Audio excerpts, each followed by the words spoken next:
YouTube with a Merry Christmas, but it's the day after Christmas. Today, I'm off all week, so I'm be spending a lot of time, YouTube and just planning on what's next. You know what I'm saying? It's really what I needed, man. I feel like this year went by quick as fuck. You know what I'm saying? Like really. I know I say that every year, but really this one. Anyways, I'm about to run some errands, wash my car, get my oil change for my truck, go by my mom's crib real quick, and I'm gonna pull up my partner, and I'll be back at the crib, and I'll be recording this shit like this. So y'all just vibe with me real quick, and yeah, that's what it is, man.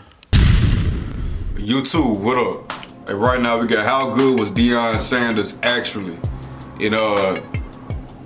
I've been in tune with Deion Sanders for the past 2 years, and that is the reason because he became the coach at JSU, which was a good move. But now, of course, he's at Colorado. I forgot what they call Power 5 school or something like that. One of the big colleges. You know what I'm saying? And he made his move. How y'all want to debate about that? That's a whole nother video for a whole nother day. But I just feel like he just did what was best for him, and it's just time to move on, you know what I'm saying? And that's that on that. But I'm just now really just focusing and trying to get into with football. So since I was introduced to Deion Sanders, I just found out that Prime Prep, that school in Texas, that was actually his motherfucking school, you know what I'm saying? Like where Terrence Ferguson went to, Emmanuel Moutier, my boy Sean Williams from Little Rock.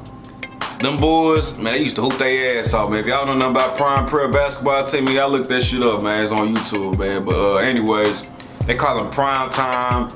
And I guess he was just an influential football player, you know what I'm saying? A great one, so I'm just trying to learn, you feel me? Learn about these players and their position and what they hold as far as the league is concerned. But y'all let me know what's y'all favorite Deion Sanders moment. What was his best run? Like what team he felt like he had the best success on? And we can talk about it in the comments below, but let's go ahead and get into the video. Neon Deion. The hype, the athleticism, the biggest moments, and the controversial, brash style that came with it all. Sanders played for multiple teams in his 14-year career and is regarded as one of the greatest professional and collegiate football players of all time. But just how good was Deion Sanders actually?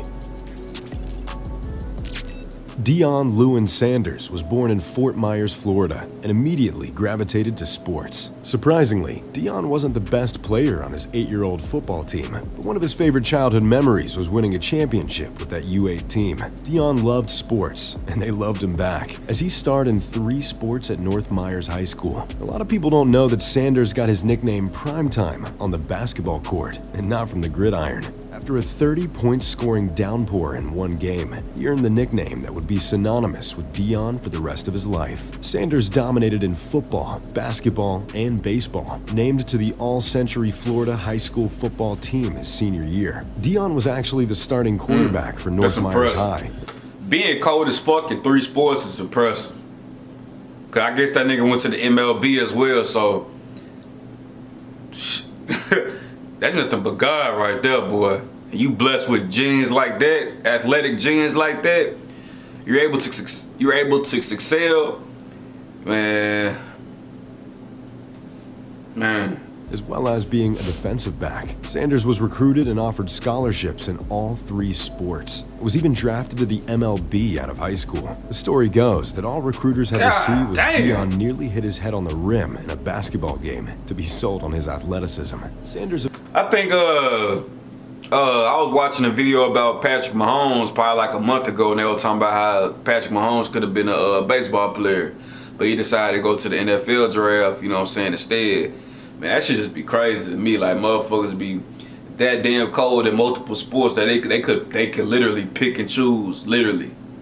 That shit crazy, and that's talent. You can't do nothing but salute that shit, on God. Out of high school. The story goes that all recruiters had to Out see of high was school. Deion nearly hit his head on the rim in a basketball game to be sold on his athleticism. Sanders eventually chose Florida State University because it was the closest to his mother and because they were the only school that would let Sanders play as a freshman. It didn't take long before they found out what the best position for Deion was. It was all of them. As a freshman, Sanders made an impact on the baseball diamond and the football field. Legendary coach Bobby Bowden wasn't keen on playing freshmen, but couldn't keep Sanders' unique talents on the bench. He started in the secondary, but really captivated audiences returning punts. He was can't-miss TV if he could get his hands on the ball. As soon as the football season ended, he moved to the diamond, where he was an outfielder for the Knowles World Series team. While Deion was no longer playing basketball, he decided to take up track in the spring. Just as you imagine, he made an immediate impact there as well. By the end of his freshman year at FSU, he pulled up everywhere with a license plate reading "Prime Time" and was telling the media to call him by the nickname as well. The legend of the fictional-sounding do-it-all athlete in Tallahassee grew bigger and bigger in the next 2 years. Sanders would play a baseball game, tear off his jersey, and run track in the same afternoon. He ran a 10.3 100-meter dash and would become an all-conference performer on the track. In '87, his prowess as the best cover player in the nation really took hold. He was a unanimous All-American at cornerback, shutting down the nation's best receivers, and was still a terror with the ball in his hands. In his first 3 seasons, he had 9 interceptions. With one, he brought back 100 yards. Deion Sanders' senior year at FSU was one for the ages. His reputation as a cover corner paralleled the greatest to ever play. He picked off 5 more passes to become the all-time interceptions leader at Florida State. 2 of those were house calls, along with a punt return touchdown. After his pick in the Sugar Bowl to seal a win over Auburn, Sanders ran up to the cameras saying, "Bump the Thorpe, give me the Heisman." Sanders didn't win the Heisman, but he was a 2-time unanimous All-American and Jim Thorpe Award winner. Deion's pre-draft process isn't comparable to anybody before or after him. He showed up to the combine without warming up, ran 4.27 in the 40, then refused to do any more drills.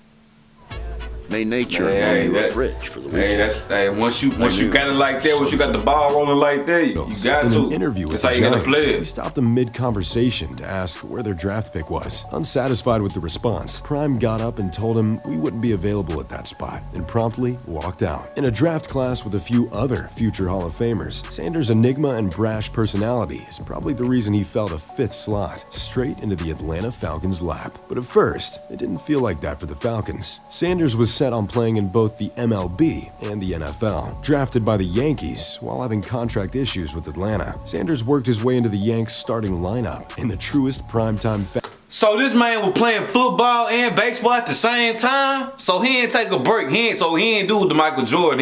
He ain't stopped playing football to play baseball. He was playing the motherfuckers at the same time, like when the NFL season was over with. Man, that's crazy. Wait, I'm finna look this shit up. Hold up. Did Deion Sanders play football and baseball at the same time?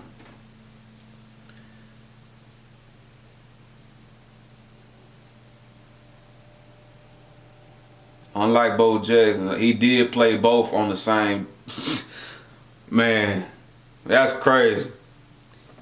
That's crazy. Fashion. Sanders blasted a home legendary. run for the Yankees, then made his Falcons debut less than a day later. And what a debut it was. Man, that His shit teams crazy. didn't learn from his college career, as Sanders returned his first punt return 66 yards for a touchdown. Sanders was only a professional for 1 week, and he had done something no one had ever done. Homered in the MLB and scored a touchdown in the NFL within a day's time. In all actuality, Man, that's Deion's crazy. nickname should be Precedent Time.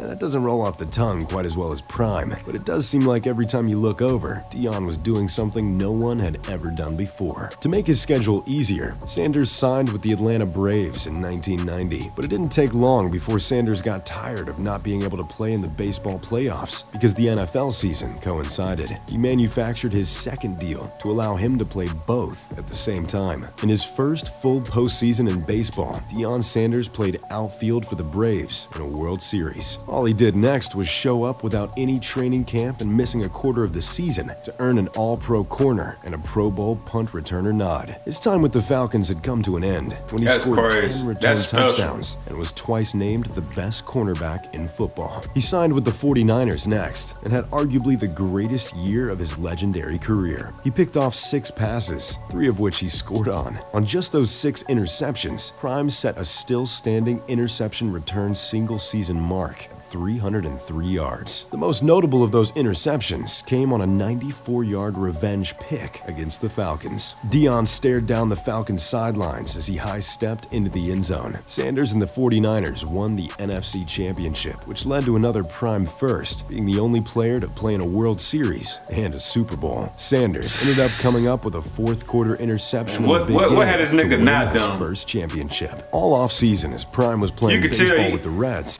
Man, you can tell he been ambitious since he was a little kid, bro. I mean, this shit is crazy. Now I understand like his thinking process. You know what I'm saying? Like, you know, people were so mad that he left JSU, but his ambition always been there. He always wants more. He always want more. He wants to do things that's never been done. You know what I'm saying? He's always looking forward. He doesn't like to be stagnant. You know what I'm saying? He doesn't like to, you know, he don't like to, he gotta keep, he's trying to keep moving up. You know what I mean? You can't do nothing but respect that, man. That shit crazy. The media and the NFL were courting his services. While filming a commercial for a video game about himself, Deion had to dress up with 6 different team jerseys on because he didn't know what team he would eventually join. What became known as the infamous Deion sweepstakes was eventually won by America's team, the Dallas Cowboys. The deciding factor, the Cowboys allowed Deion to double as a wide receiver as well. So, in 1996, Deion Sanders was the first starting outfielder for the San Francisco Giants, the best cover corner in the world for the Dallas Cowboys. So he played baseball and football his whole fucking career? And he was the newest slot receiver for America's team, fielder for the San Francisco Giants, the best cover corner in the world for the Dallas Cowboys, and he was the newest slot receiver for America's team. In '95, Deion helped the Cowboys win their last of 3 Super Bowls, capping off their dynasty. Winning back-to-back titles on 2 separate teams put Sanders into exclusive company, as it had only been done once before and has since been only done one more time. Now fully healthy, Sanders took on duties as a starting receiver as well. It shouldn't surprise anybody that Deion turned out to be a pretty good receiver. In his lone year, he caught 36 passes for 376 yards and a touchdown. He did all this while also being named to another All-Pro team. Hey, y'all do me a favor. I'm assuming these are incredible stats when it comes to football, like the football stats. Y'all put them in NBA terms for me so I can understand it a little bit better. You know what I'm saying? Because somebody was telling me, like, if a quarterback had like 300 passing yards, that's kind of like having 30 points or 40 points or something like that. Somebody told me that like a couple years back, but yeah, y'all kind of do me a little comparison. As a corner, Deion played at an all-pro level with the boys until 2000, when he signed a monster deal to become a Washington Redskin. But only one season into the 7-year deal, Sanders shocked the football world by retiring. But wait, his story doesn't end there. Deion was just built different, and his time with the Baltimore Ravens proved it more than any of his other all-pro years. After 4 seasons away from football, Deion was convinced to come back and play for the Baltimore Ravens defense. When he came on the field, he looked like he hadn't missed a beat. Now donning the 37 jersey, which matched his age, Neon Deion played 2 more seasons in 04 and 05. One of those seasons was at corner, and the other at safety. He added 5 more interceptions and another touchdown before finally retiring. Deion's accolades would make Jim Thorpe blush. When he retired, his 19 return touchdowns were more than any player in history. Primetime is only one of 2 players to score a touchdown 6 different ways. It's really impossible to try and compare any other NFL player in history to Deion. There's just no one quite like him. Deion himself kind of summed up what it was like to watch him when he said, "Some people will come out to see me do well. Some people will come out to see me get run over. But love me or hate me, they're still gonna come out." So, there you have it. The incredible career of Deion Primetime Sanders.